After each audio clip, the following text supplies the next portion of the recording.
इचलकरंजीच्या उद्धव राधाकृष्ण पाणीपुरवठा योजनेविरोधात दानवडकरांची शनिवार 13 जून रोजी एल्गार बैठक। इचलकरंजी शहरासाठी प्रस्तावित उद्धव राधाकृष्ण पाणीपुरवठा योजनेविरोधात दानवाड परिसरात तीव्र संतापाची लाट उसळली। या योजनेला विरोध दर्शवण्यासाठी दानवाडकरांनी मोठी बैठक घेण्याचा निर्णय घेतला।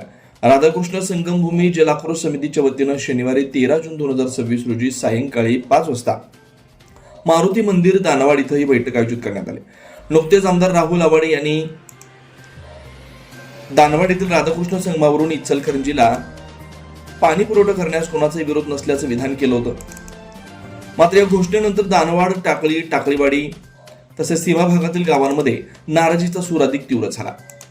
स्थानिक नागरिकांचे मते इचलकरंजीसाठी पाणी उपसा केल्यास भविष्यात पाणी टंचाई गंभीर होण्याची शक्यता आहे। नदीकाठ कोरडे पडण्याचा धोका निर्माण होऊ शकतो अशी भीती व्यक्त केली जाते। त्यामुळे योजनेला विरोध करण्यासाठी एकत्रित भूमिका घेण्याचा निर्णय घेतला गेला।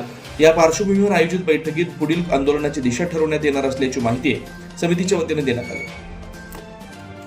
दानवाड व परिसरातील नागरिकांनी मोठ्या संख्येने उपस्थित राहावं असं आवाहन आयोजकांनी केलं। शिवार न्यूज साठी प्रल्हाद साळुंखे।